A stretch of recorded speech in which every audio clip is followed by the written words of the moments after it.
But when you've got your open mindset and you want to learn, you may hear them, but it's about finding what's right for you. What's right for you. And that's a key point, isn't it? It's all about what's your purpose for you and where do you want to go. But even that, is there some sort of alignment of that purpose or where you want to go with the things that you are good at, like your strengths or your weaknesses? Because if you know what you can do, you can utilize that to the best of your ability and knowledge. And you know the areas that you are weak at, you can seek improvement or education and all of that, or even leverage out those kind of areas. But everything is towards your goal and your purpose, because that's what puts you in your mindset. Is there a link around that? Because just like you said, you come to a point when you don't want to do this, but you don't know what to do. Then you can get stuck in a way, isn't it? But how do you then find out what you want to do? If you have an open mindset, maybe you're open to looking at other things and all that. So how do this link? Yeah, I mean, very interesting what you're saying about alignment. That's the first thing. In March 2019, I found a mentor, and my goal with that mentor was to create alignment. Yeah. To enable a natural flow, go with the flow. Yeah. In relationships, even with yourself, you could go so far with your enabler, but at some point, especially the decision-making point, that person, whether it be you or somebody else, will be your biggest disabler, because you know you need them to shift forward. It's yourself.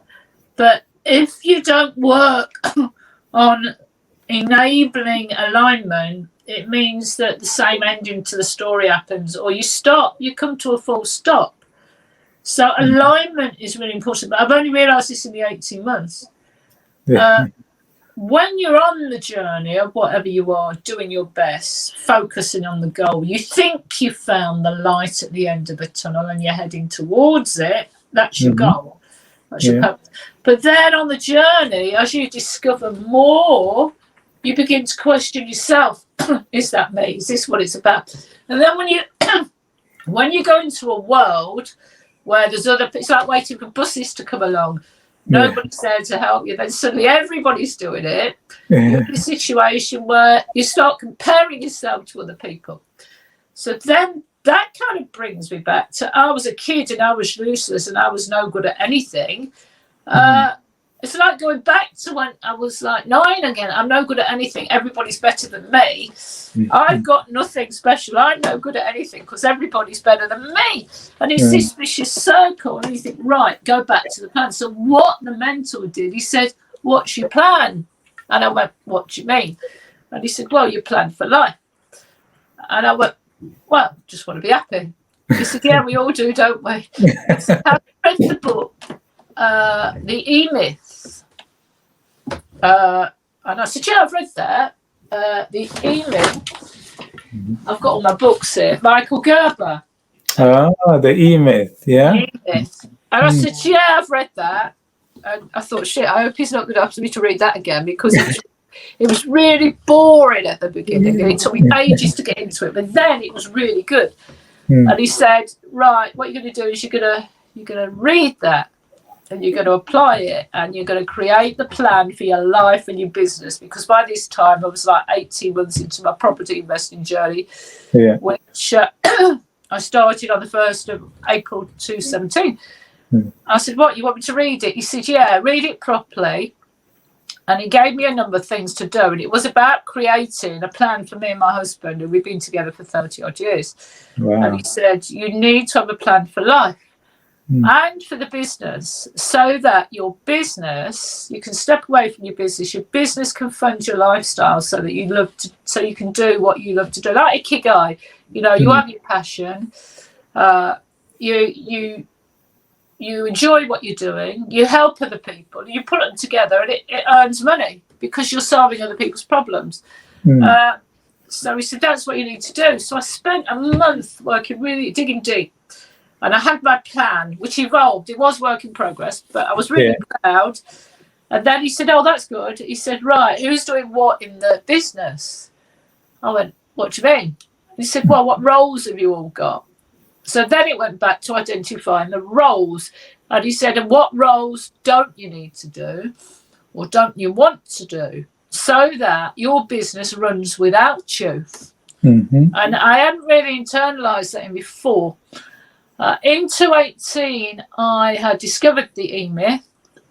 When I'd broken my leg, actually, and I was stuck in bed and couldn't get out on the sofa, I'd ordered the E-Myth and I'd read it. I thought, this, by the end, it was really good. So what I did was I utilised that book and applied the principles for the job I was working in at the time, which was working for a national charity. I was recruiting volunteers in Essex, actually. And that would kind of gave me practice. So I thought, I kind of know what I'm doing. So all through my mentorship of 18 months, I was always aiming for alignment. So I always knew where I was heading. And every time I came to a problem or I saw somebody doing something that was brilliant, I thought, I'm no good at anything. I went back to that childhood. I thought, everybody's better than me. And I thought, hold on, do I want to do that? And what's in my plan? So by the end of the 18 months, I have a mantra, which I learned from my mentor, is whenever you're in difficulty, go back to the plan and say, is it in the plan? If it is, add it in. If it's not, well, put it to where it could be useful. So, but always in what I've done, I've always helped people. And what has not been interesting for me or is delivered by an expert, or I don't want to do it, there's somebody out there that wants to do it. So I always share. That's why I listen to people. Yeah, I do. And if there's an expert in the field or somebody that has a passion or somebody that's good at the thing, I think, that's useful for somebody else. So I connect them together. That's one of the things that I do as well. So he would say that. So I reached a point over the last 18 months of accepting that we've all got gifts. Saying it, doing it, knowing it, and accepting it is like completely different actions. Those words, I know that, are really dangerous because that closes your mind. I know that. There's nothing else I need to know. I know it. So I kind of accepted that. And then I would, part of the alignment process, I go back to the plan and I'd analyse what was stopping me. Because if I was feeling uncomfortable in myself or I couldn't, there was a gap between where I was and where I wanted to be. There's a dynamic equilibrium going on with lots of undulations. I used to teach geography, so lots of undulations here. So with alignment, if I can go from A to B effortlessly and seamlessly, it means that I'm in alignment. There's nothing stopping me. I'm on the way to the light. On the way, if you can visualise, if you can see this, if my magic carpet, as I say, starts to wobble on the way, there's misalignment there, and it's there for a reason. And I don't know, and then I start exploring where that is, where it goes.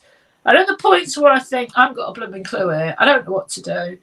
It is what it is. Let's go for a walk back into nature, or let's just do something in different space, a different time. Put my mind space in a different place. Usually the answer comes to me in lots of different ways. But if your mindset is closed, you're not accepting what is, because you know where you're going. But if it's stopping you with that alignment to where you want to go, I found that with accepting that, I can then open my mind to see what comes in. And there's different thought processes that go on. So as you say about seeking, there is that saying in the Bible, seek and ye shall find. And so I'll give you an example. Last week, I made this makeshift bookshelf and I thought it was okay. And then something happened and everything fell down. Everything. I couldn't get out of my room. It was like this high, all my books and everything.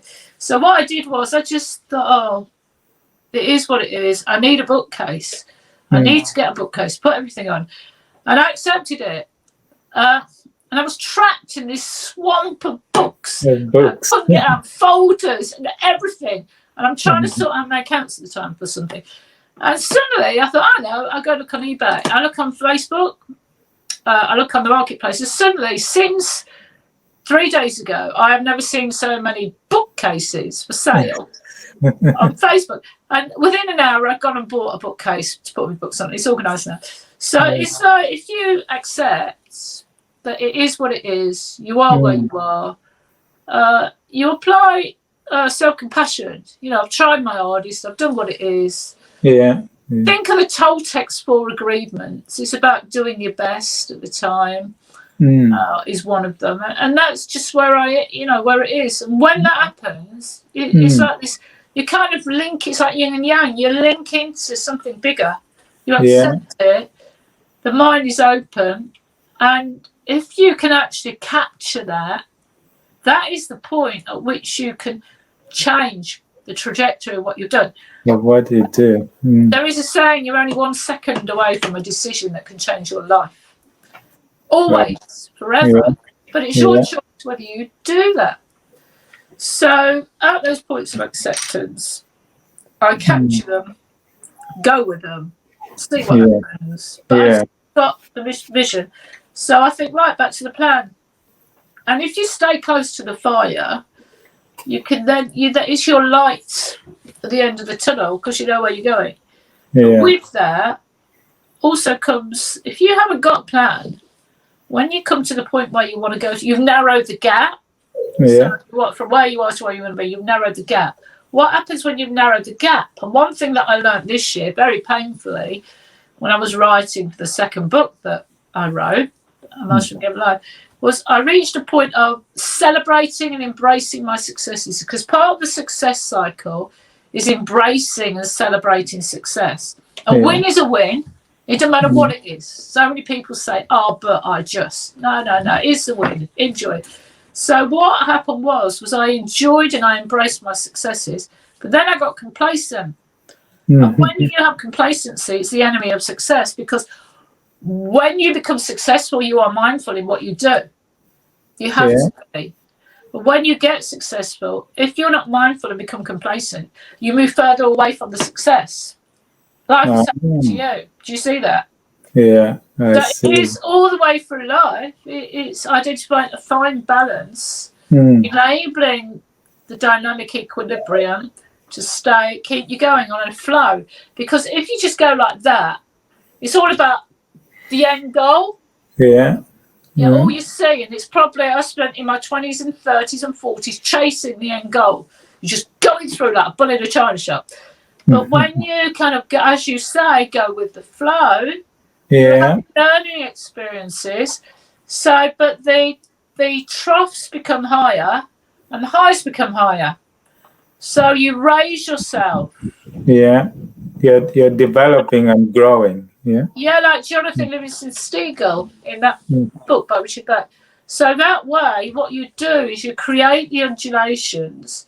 So instead of it being all or nothing, you create the undulations to take you to where your goals are. And you embrace everything around. You become part of what is, which is bigger than you. Yeah. And your world then can connect with other people's, touch, coalesce. But if you know your boundaries, you've set your boundaries, and you know where you're going, not only do you experience success and happiness, I call it, along the way, you can touch other people and inspire for infinity. Like a figure of 8 that goes on and on and on. Yeah. That's what I want. Yeah. No, that's very insightful, Sharon. So just walk us through your books then. What the books that you've written? The books that I've written? Yes. The books that I've written. Oh, I haven't written them. I've co-authored them. Co-authored, yes. Yeah. Which means that I have contributed with other authors. Yeah. Overall theme. It's like, the fairy stories books, Hans Christian Andersen, and all these stories. They're all different stories. Different stories, yeah. The book. That was by one author, Hans Christian Andersen.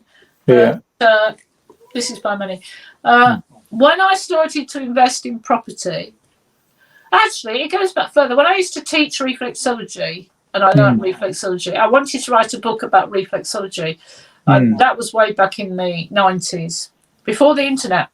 Yeah. And I thought, I want to write a book because I teach and help and work with thousands of people. And I created thousands of resources and books and courses and helped lots of people. But I never wrote a book. I created booklets, but I wrote a book. I thought, I want to write a book before I die. That's one of my goals. But I'd like to do a couple. So when I started my property journey, investing in property to create the freedom for life that I wanted, not financial freedom, because financial freedom is, there's no work in financial freedom because it means that it's not meaningful to me. So through the property investing, I thought, what I want to do is I want to write a book to help people. And the one way I can do it is live my life, live my plan intentionally, visualizing what's going to happen and experiencing it. So it's like the live principle. You live it intentionally, visualizing the experiences. By living, I've walked the walk. And then I can give so much more because not only am I sharing my experiences, but there are words of wisdom in there, wow moments, as I call it. So I can share those words of wisdom and experiences to help other people that may be further down the line than me. So this was always my intention with property. And I started last year doing this on Facebook. It actually happened after my daughter did a post on Instagram, and I said, "Oh, you look lovely. Don't forget to contact Grandad and send him his Christmas card." And she got a birthday card, and she got back to me and said, "Mum, you don't write anything like that on Instagram." I said, "Well, what do you write?" And she went, "Well, don't write anything in capital letters with an exclamation." I thought, "Stop that! I'm not having my daughter telling me what to do." So. Serendipitously, there's a young man called Chris Taylor who started that week. He set a challenge about doing lives on Instagram and increasing social media. So I thought, this can be my trial. And I began to post on social media. It was June last year, 2019. And I got quite confident with it. I started posting. I got some nice comments. I thought, this is nice. It's helping people. So then I found out that by accident, if I pressed a button on my phone, I could copy it and paste it in lots of groups. And somebody got back, and I was totally not mindful of this. I got complacent. And somebody said to me, "Sharon, your stories are nice. It's really good, but people are getting a bit fed up with you because they're seeing your story all over the place. You can't copy and paste." And I went, "Why not?" She said, "It's a rule. You're breaking the rule." So what I did was, at that time, I then saw a post on Instagram. I opened my phone or iPad, and it was just somebody put a message up looking for a co-author in a book. So this was July last year. And that was the same time I was about to go on the speaking course, the week speaking course. EXR, Expert Speaking Revolution. And I said, "What? Yeah." I went, "Yes, interested." And then I thought, "Oh shit, what have I done?" Then I said, "How do I do it?"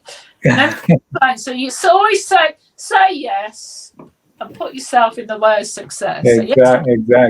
Exactly. Put yourself in the way of success. So I didn't know where it would lead to. All I knew was I said yes. What does it mean? And then there was the copyright and the legal side, and I started asking questions about that. And I thought, well, it's can't turn it down. Why ask for something if you don't want it? And a couple of years ago, I always said I wanted to write a book. So it was called Speaking from Our Hearts. Paul Lowe was the editor. And what it was 3,000 words, writing an inspiring story of how I transformed my life. So it's full of people's inspirational stories. And I thought, well, I better buy one of the previous books, because it was the third book, to see what people write about. So I was guided and supported and coached by Paul, and I wrote the first story.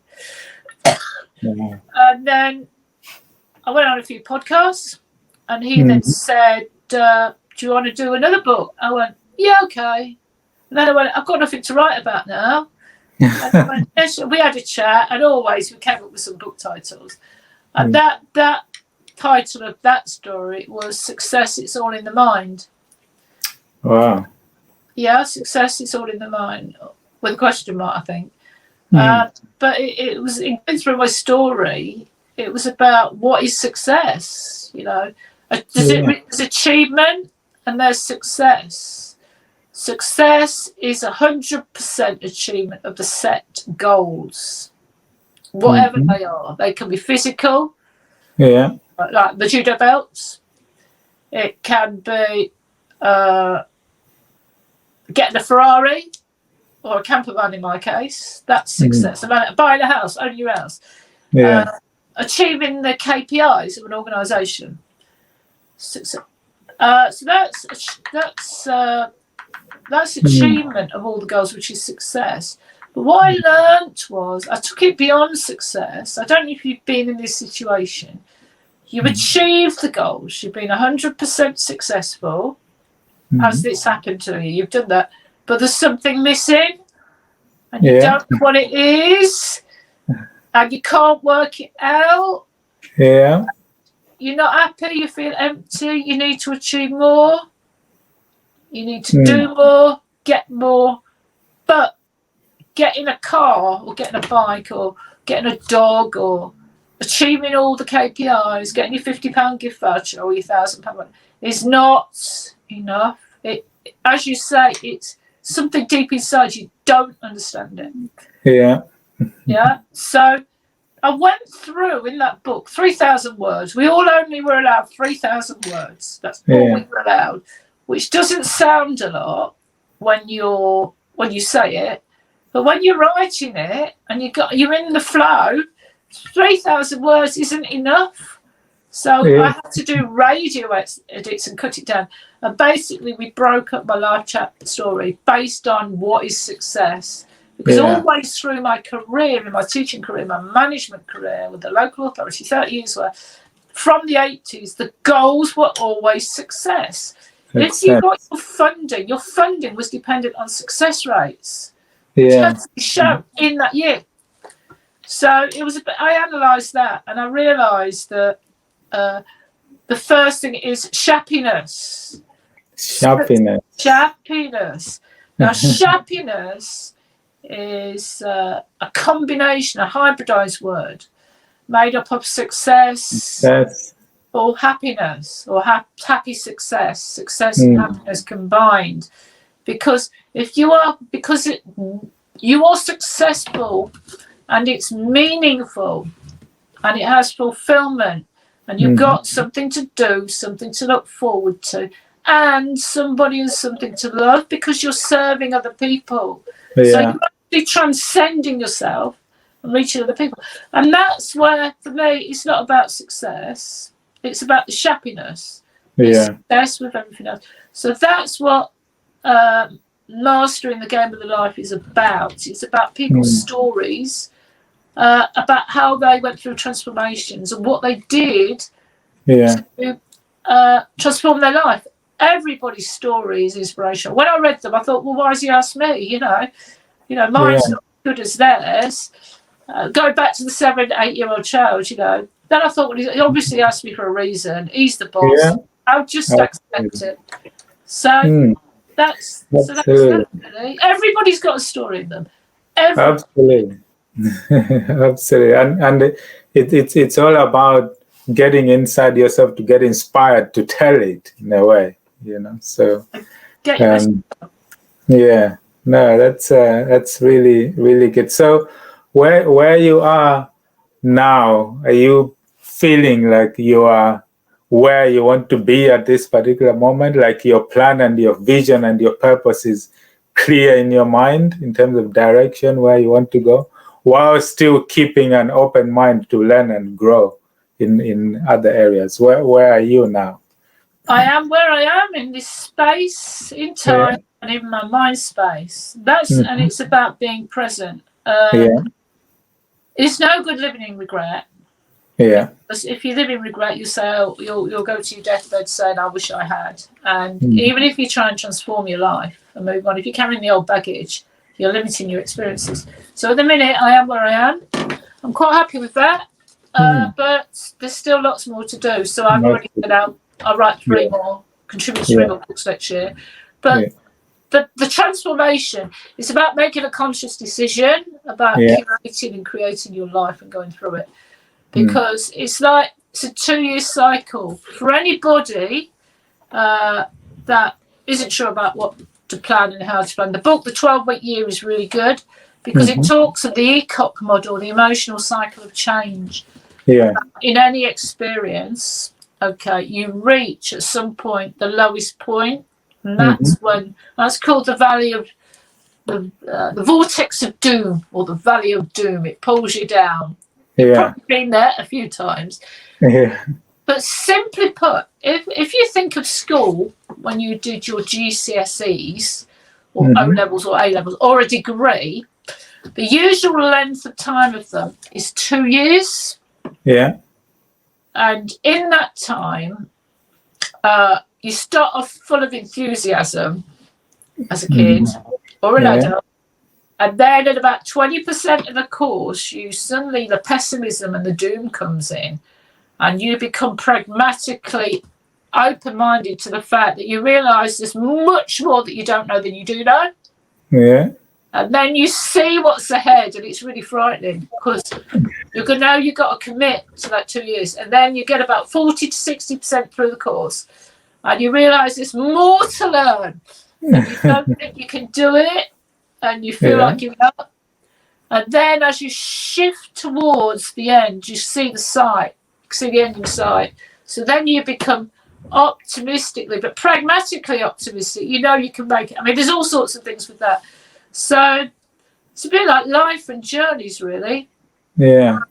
If you commit, if you go back to the mindset, if you commit to something with a conviction that you will achieve it, and you'll do what is needed to achieve it, and you do it with consistency, and I've learned this year to throw in a bit of self-compassion. You'll like with your magic carpet, it'll all carry you through. Your mindset carries you through. Yeah. And the other thing is I left school with a human biology O-level grade C. Yet I taught and managed and created reflexology and complementary therapies. And you've got to know all about the anatomy and physiology and the science of the body. I knew not a lot, but I learnt it as I went along. And that's the same with anybody. It's like the books. I wanted to do them. I left school with 3 O-levels and I did it. And anyone can do it. But you've got to apply yourself. Yeah. Wow. That's great, Sharon. So just as we come to a close, from all your life experience up to now, what would be your top advice or tip to someone who is maybe they've reached that point where they are stuck, they don't want to do what they are doing now, but they don't know what they can do? Bit like bringing kids up, really, isn't it? For anybody who's got kids, what do you do? You know, you've got to turn these kids, if you have children, or your dogs, or not cats, you can't do it. It's like you've got to have a goal, haven't you? Yeah. And if you haven't got a goal, you've got no plan. There's no direction. Yeah. No direction, no forward motion. You might go all round like this and round the stairs and whatever, but if you've got a plan, if you have your passion, you know what you want to do, and you have a passion, and you do it with love and conviction, and you're prepared to do it, and you're committed to what you want to do. You've got your plan, you've got your goals. Is look at your milestones along the way. So with 2 years, at the end of a year, you'll want to achieve this. 2 years, you want to achieve this. So you can create little milestones along the way. Yeah. And take each day one step at a time, because as you move forward, so it's like the theory of marginal gains, isn't it? You do a little bit and a little bit, and it just grows, and you get the compounding effect. Yeah. But at the points where it's most difficult and hardest, if you think, well, I'm not the only one, other people have done it. However, where I am is where I am, and I got me here. I need to get you somewhere else to where it is. You need to narrow the gap between where you are and where you want to be. So it might be you set yourself more little goals to achieve along the way. It might be to find the right person to help you as being successful at it, or it might be to go for a walk, or it might be to do something that energizes you, to change you from your present state. But if you've got a plan with little milestones along the way, you can remove them or add in them. So at the time when you're in survival mode and you're trying to do it, the plan will carry you through. A plan is so important. Yeah. Is that what you do? Yes, absolutely. I mean, the vision, the purpose is, because just like you previously said, when you get stuck, if you have a plan, you're always thinking, how is what I am doing now, what I'm going to do, fit in the plan? And if it doesn't, then you seek out what it is that you need to do to get back into the plan, or add it if it's something new. So that is a great piece of wisdom, actually, to get people going. So what's in the pipeline for you going forward in the next, this year is almost done, like for next year and beyond? Well, I'm on my second 12-week year mastermind. It's that book, The 12-Week Year. So we've got a couple of more weeks to finish that. So I will be in a better place. I will be on the way with my plans. With that. I'm entering next year 2 stone lighter. I've lost 2 stone this year. Oh, wow. Well done. Very good. So my clothes will fit me. I'll get rid of all the fat clothes. I've got 3 more books that I'm contributing to. Applying.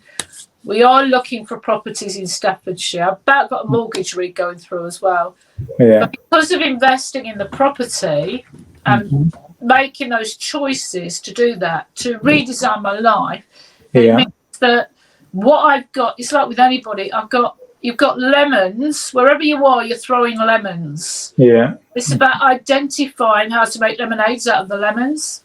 So inspiring more people through my stories. The book was named in the top 50 books of Thinkers 360. Wow, Big book. Wow, I didn't even know. I saw that on Facebook. That was, really, really good. That was awesome. It is, apparently so. But what it means is I'm now in a community of like-minded people who can lift me higher to do what I choose to do. It's always about what do I want to do. And as you say, when you follow the plan, you can follow that plan, but you don't know what's going to happen along the way. Absolutely. So you don't get bogged down with the how, just keep in your mindset in the zone, because that's where you get to pick up the opportunities as well, because if you're in that mindset and in the zone, if something is happening out there, your mind or your consciousness will link it to your plan and actually create that light bulb moment for you to pick up that opportunity. So it is great wisdom there. So if people are looking for more information or just to have a chat with you or anything, how would people find you? They'll find me, Sharon Griffiths. I'm on Facebook. I'm not Sharon Griffiths, the author from up north. Essex. I'm also on Instagram. LinkedIn.